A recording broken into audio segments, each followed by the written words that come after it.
Come on, you Blues. Chelsea are back into the Champions League with our win today, 1-0 over Nottingham Forest. Chelsea are back into the Champions League, and Chelsea are back. There's so much positivity online.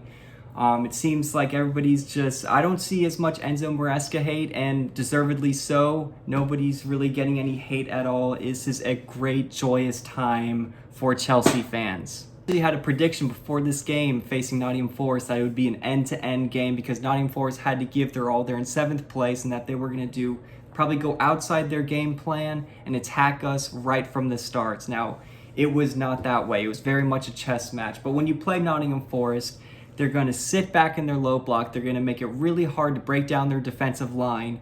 And then when they finally get the ball, which they don't care about possession, but when they do get the ball, they're going to use the pace that they have up front with Callum Hudson-Odoi, who didn't actually start this game, which I thought was interesting. Maybe he's been injured. I don't know.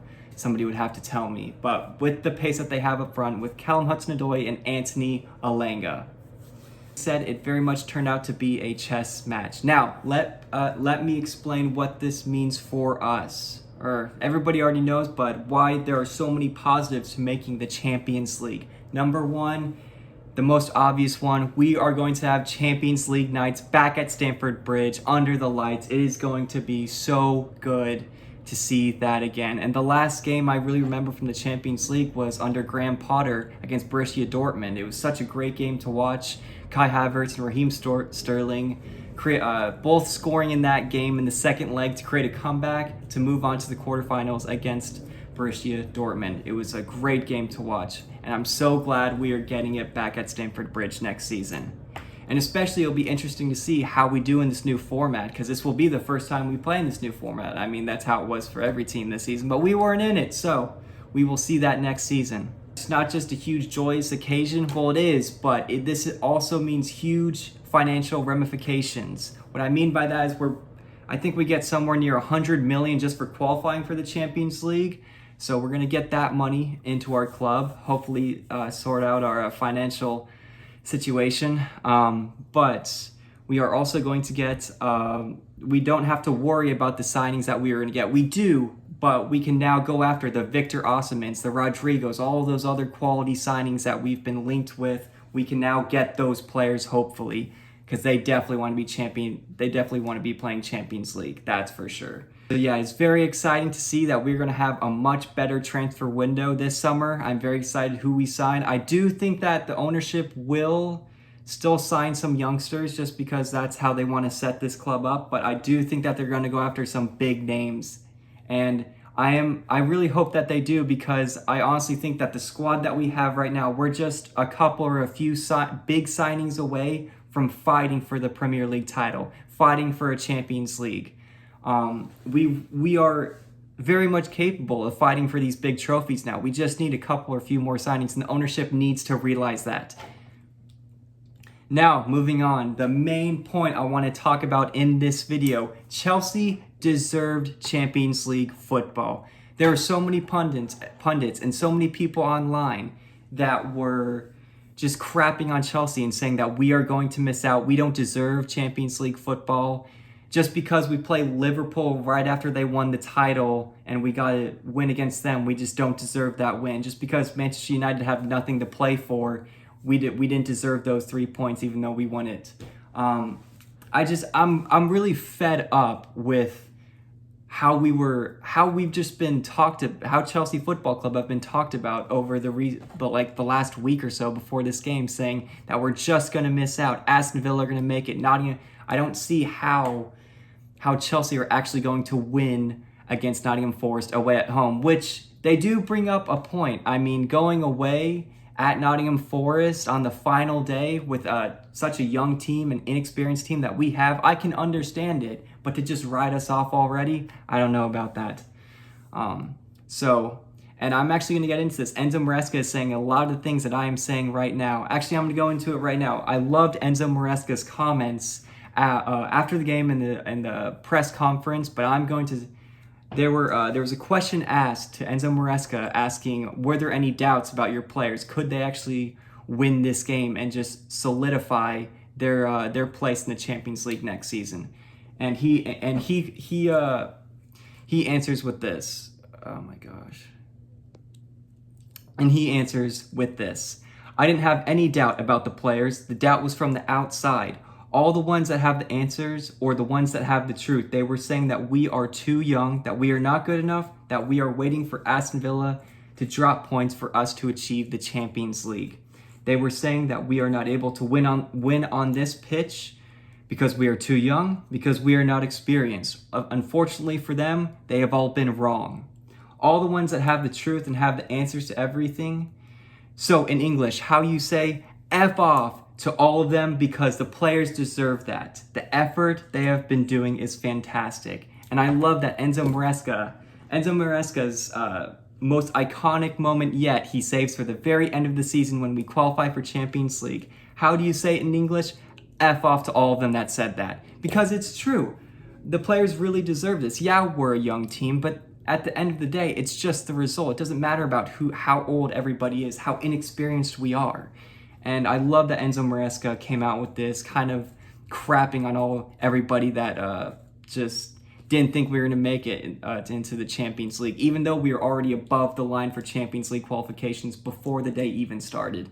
And it was pretty ironic because Chelsea, out of all the teams that were fighting for those places, very early on, Man City looked like they already solidified their place for Champions League. But the other teams, like Nottingham Forest, Chelsea, Aston Villa, and Newcastle, we were all fighting for those spots. And we were the only team to pick up points, or even a point on the final day. Newcastle lost to Everton.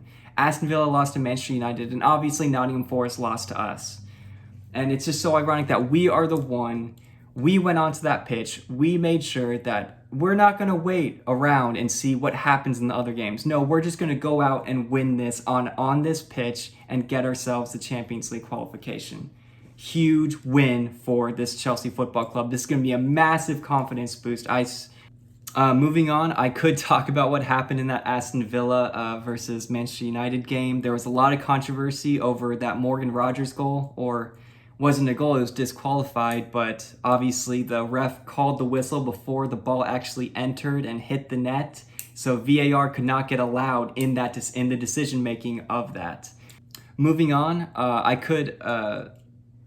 Aston Villa were very unlucky in their game with all the controversy that happened. Maybe I can make a video on that, but they were robbed of a Champions League place, especially since Newcastle lost their game. I feel so much pity for those Aston Villa fans. That's got to hurt so much. All right, now moving on, I'm going to talk about the positives coming from this game, mainly on the pitch, player performances, and everything like that. Now, when I saw the team sheet for Chelsea, I was very confused to see Tosin Adarabioyo starting over Trevor Chalobah, because obviously Trevor Chalobah, once he came back from his loan from Crystal Palace, he's been playing amazing in the second half of the season. And I thought he deserved a start on the final day. But after about 15 minutes, I realized that Enzo Maresca made the right choice in putting Tosin Adarabioyo in. I think it was 12 clearances he had, and I would believe it. That's so many clearances in one game, but we needed him in the center of that defense. There were so many balls whipped in. Nottingham Forest were going to use their long throw-ins. They were going to try to capitalize on their set pieces, and without Tosin Adarabioyo to clear it out and just head everything away, using his big body to bully people inside the box, I don't know if we win that game. I think it draws 1-1, honestly. Tosin Adarabioyo was huge for me today, and Colwill was everybody's man of the match of this game, and it's a good point, but my man of the match for me in this game was Tosin Adarabioyo. I don't know what the future has in store for him at this football club, but he was a massive reason on why we got a clean sheet today.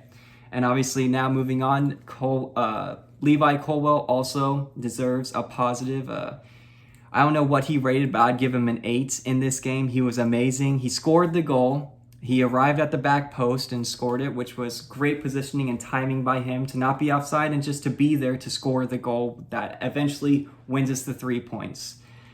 But other than that, I think he had a couple mistakes in the game. Like there were a couple clearances where it should be like he should have launched it up the pitch, but then he kind of mishits it and goes out for a corner. Regardless, he had a good game. We got the clean sheet, and it was an amazing game from him. He is really really turning out to be a great defender for us. He's still young, and I can't wait to see what he provides for us next season. Moving on, I want to also, every Chelsea fan, and including myself, has not been giving any praise to Robert Sanchez, but this goes along with Colwell too, that these last 6 to 7 weeks of this season, Robert Sanchez has picked it up. He's getting clean sheets. He's not making really any major mistakes. I don't think his distribution was that good, but again, there wasn't really much for him to do when it came to the distribution, because he just kind of had to clear it out because he was under pressure most of the time. But there were a lot of crosses, a lot of set pieces, corners, free kicks, all of that, where they whip it into the box, and Robert Sanchez just he stands tall, he becomes big, and just collects the ball on a lot of those chances. And without him in that game, I don't know what would have happened. But those were two massive performances by Robert Sanchez and Tosin Alderweireld to make sure that Nottingham Forest's attacks were not efficient or successful. Now, I'm now going to move on to Enzo Maresca. He was massive in this game. Obviously, he wasn't on the pitch. He's the manager, but he had a lot of good subs in this match, and I think all the subs that he brought on were exactly what I wanted. Bringing Romeo Lavia on I think it hit the 60th minute, and I think Manchester United scored their first goal. Newcastle were losing, and so he thought that we had a better chance to just shut it down, bring on Romeo Lavia for one of the attackers that we had up front, and just shut it down, control the midfield, and make sure they don't get anything from us, and make it really hard for them to break us down. On top of that, I kind of covered it a little bit, but he had good pragmatism in this game. He knew when to shut it down, and bring on which players to make sure Nottingham Forest had absolutely no chance in this game. And we've seen that a couple earlier times this season. So it's good to see that he trusts the players and knows when to shut the game down. It's all about time and game management at that point, and to get us the 3 points when it is most important.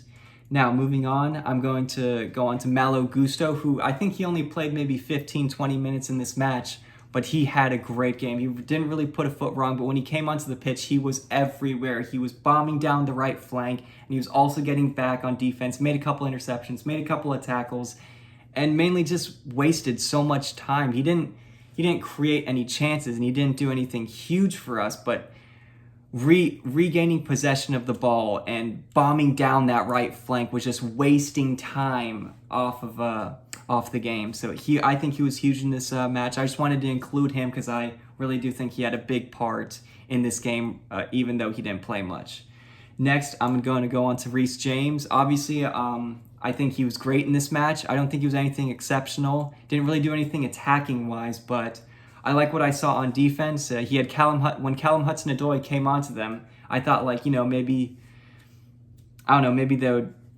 they were probably friends when Callum Hudson-Odoi was back at Chelsea, and I liked how Reece James had absolutely no mercy on him. He was pushing him around, he was bullying him, and Callum Hudson-Odoi had nothing to do in that game because of him. So Reece James, huge positive for him.